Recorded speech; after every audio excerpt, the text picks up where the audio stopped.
What's up with you guys, boy? Back in the video. Today we're gonna be looking at what do artists do after they fall off. Now look, we all know a lot of artists that fell off and shit, you know what I'm saying? Smoke Perp, Lil Pump, Designer. Oh my god, Designer is like all the way down the fucking barrel. God damn. So many people. Today we gonna be looking at what they do because after you fall off, how the hell you gonna get money? You have to go back to what you're doing before or whatever it is. Bow. For music, 76% of musicians are not able to sustain themselves financially through their music-related activities. This is what I'm saying, bro. Is that y'all really have to learn about when it comes to economic shit and just like those type of stuff. Y'all really have to be looking at that type of shit, bro. You know what I'm saying? How to improve your money, how to get more shit, how to, you know what I'm saying, grow it, how to make it some, which is like you can't fuck with it. And if you do make it big as a musician, it can be very difficult to make that career last. Many artists come and go over the years, which may leave you wondering, what do artists do after they fall off? Some may pursue other careers in the music industry, while others may switch lanes entirely. So today we're going to be looking into this, starting off with Blueface. Real quick, I want to shout out my guy 1111 because this video was inspired by yeah 1111, bro. I just thought it'd be interesting to look at a few different examples from his himself before dating with his track fight and even a remix with Blueface has not fallen off. He's just in fucking jail, bro. You know what I'm saying? Listen, bro, Blueface, I don't think bro can fall off, gang.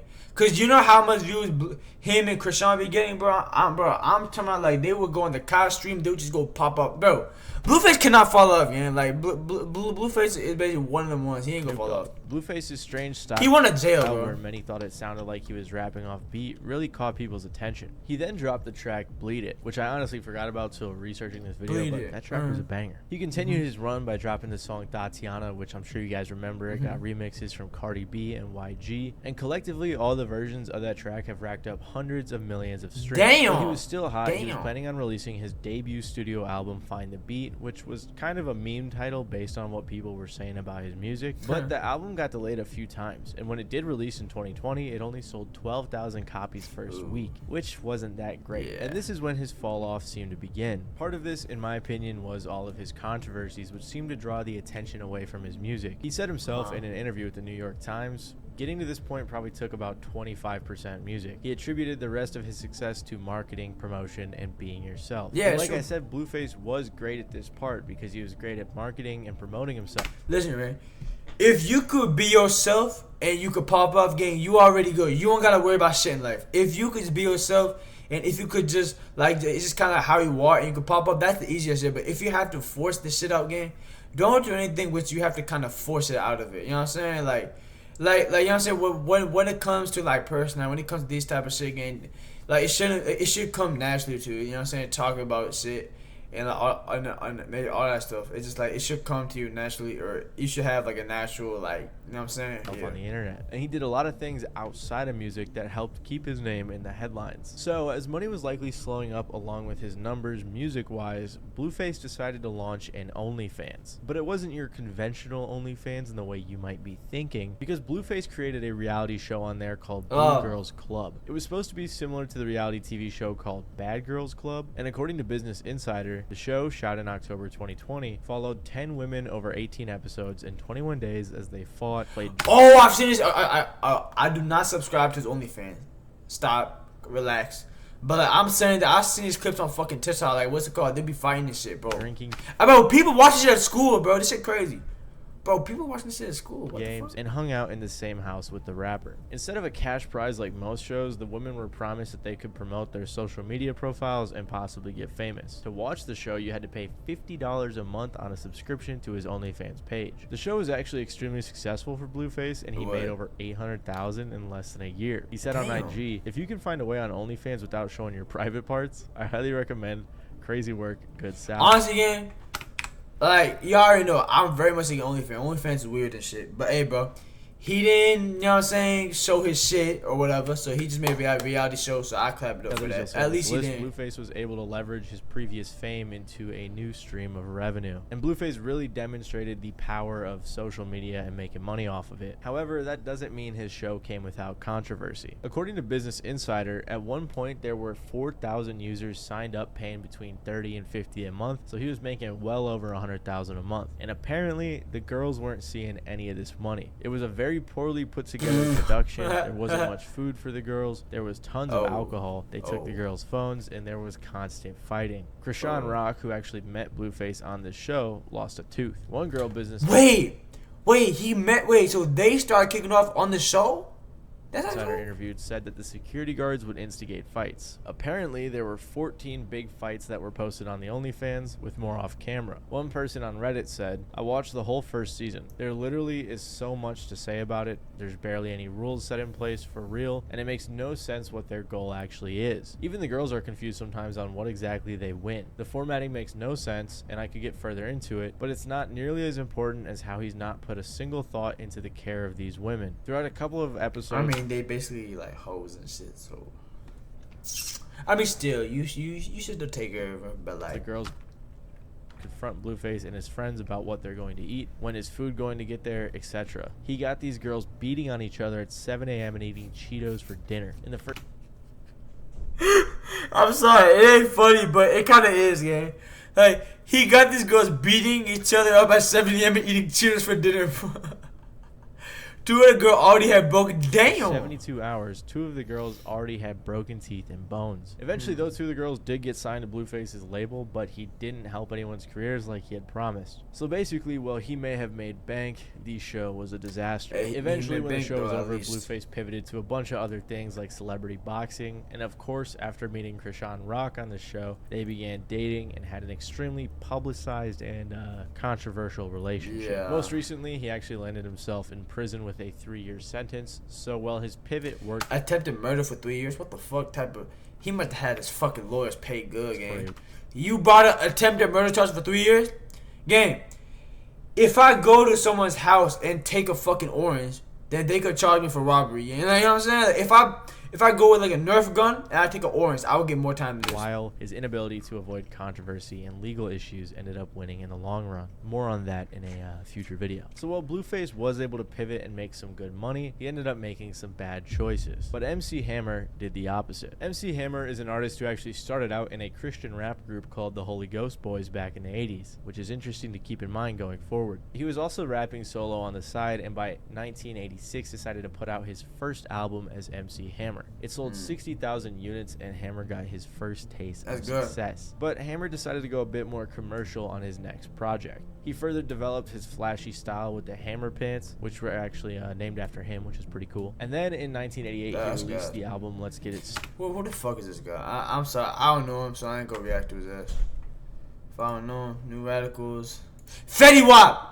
Fetty Wap, bet. For his unique singing voice that was super catchy, so this song became an instant hit. The song peaked at 2 on the Billboard Hot 100 and spent 25 weeks in the top 10. I mean, I'm sure you guys remember how big this song was. Anyways, because of the success of this song, some of Fetty Wap's following songs like 679, My Way, Again, and more began blowing up. But it seemed like as time went on, the hype died down. With each track he put out, it seemed like the streams were going down, even when he was collaborating with artists like Nicki Minaj. And as the numbers started slowing up, so did it. Because I already made a video on my other channel.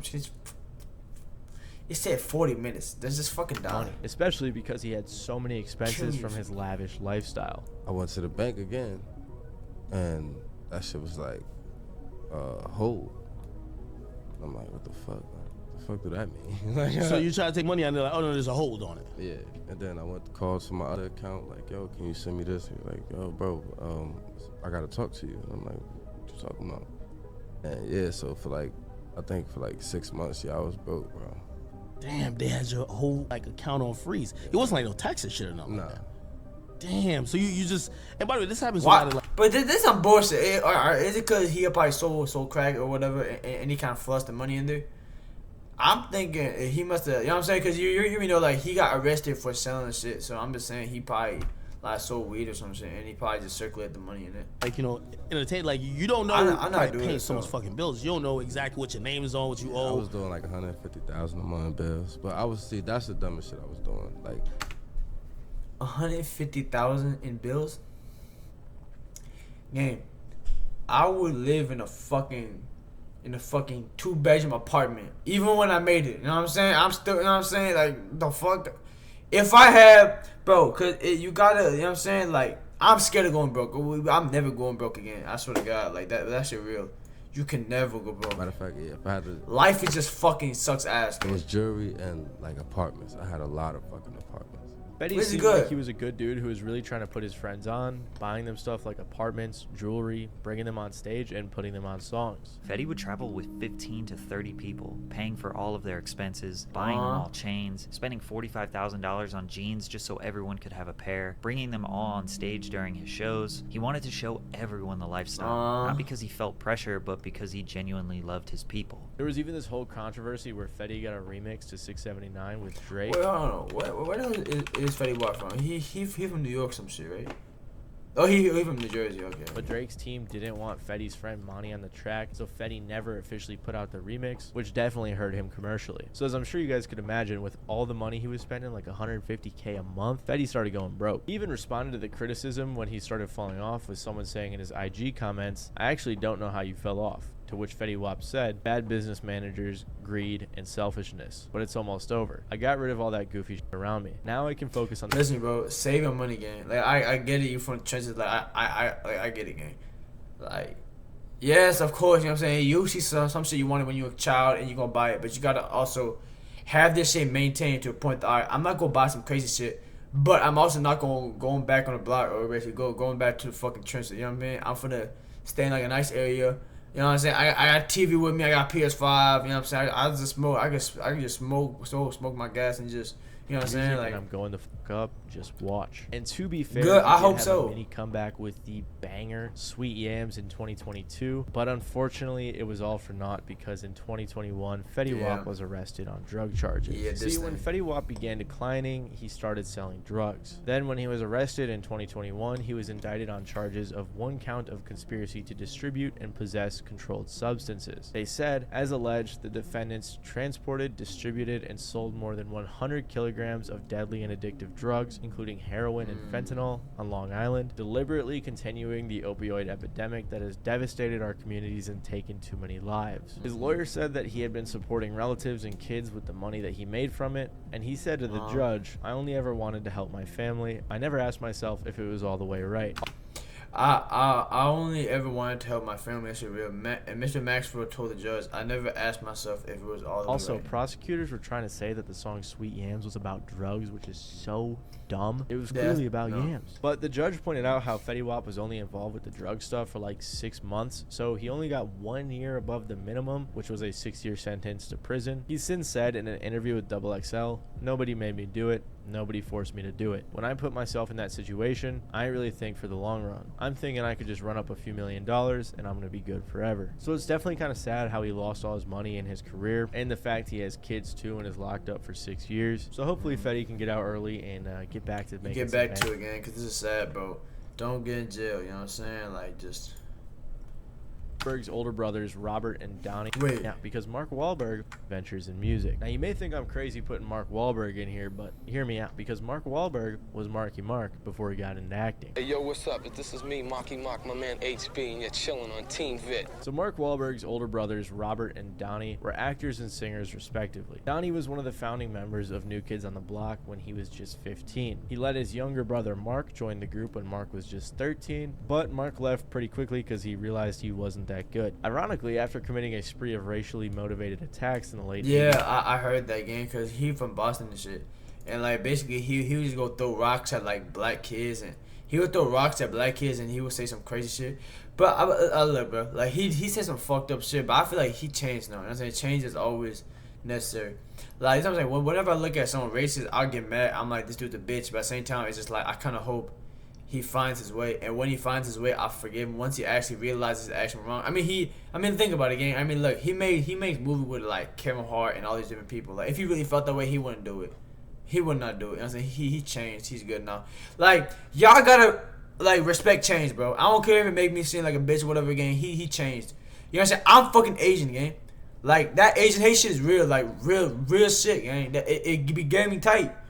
And even though this dude abuse Asian people in Vietnamese, you know what I'm saying, my kind of kind, you know what I'm saying, that we all Asian.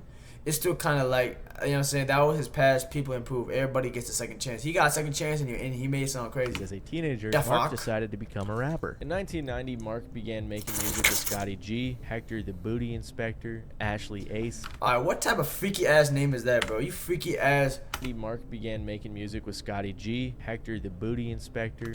Hector the Booty Inspector. What type of...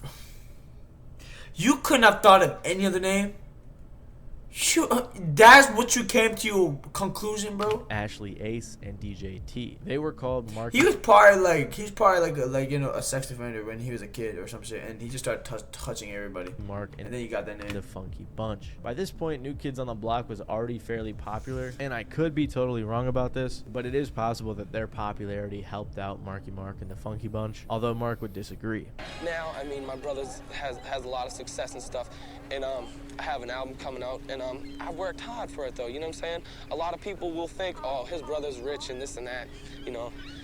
He's just, you know what I'm saying, everything's been handed to him. You know, a lot of people say that to me now. I worked hard for it, though, you know what I'm saying? Regardless, they released their debut album, Music for the People, in July of 1991. It charted at 21 on the Billboard 200, and they had two Damn, he was like that back then? top 10 singles. Good Vibrations, which hit number 1 on the Hot 100, and Wild Side, which hit number 10. Also, random fun fact, according to Wikipedia, they released a video game called Make My Video, which apparently was regarded as one of the worst video games of all time. Anyways, their next album, You Gotta Believe, only charted at 67 on the Billboard 200 and had one single hit 49, so it didn't do nearly as well. Following this album, apart from 67 on the Hot 200 is fucking good. Like, is that not good? 267? 6? You know what I'm saying? Ain't that bad? What the the fuck? track on the Top Super Mario 200, that's Bros. good. Soundtrack for some I mean, reason. that's- The group I'm saying disbanded, pretty good. likely because of the lack of success on their previous album. Then I mean, but they were already hot. So continued yeah. making music, producing for a label called East West Records. Then he started working with the reggae singer Prince Ital Joe, and they made an album together that did very well in Germany, along with the track United. Honestly, it's kind of hard for me to say Mark fully fell off because of the success he had in the US and then, you know, the success he had in Germany afterwards. But most white rapper acts like himself, like Vanilla Ice, for example, seem to have a short shelf life. I mean, I don't think this was going to last super long. I think it's time I kick a little verse. See, some do hip-hop and forget where it started. The claiming a white complexion ain't the reason why their records charted, please. I mean, it's so easy to see. When a white dude raps, the public sees it as a novelty. Even me, although I take it seriously, some just like me because of my RACE, but I won't quit and I won't stop.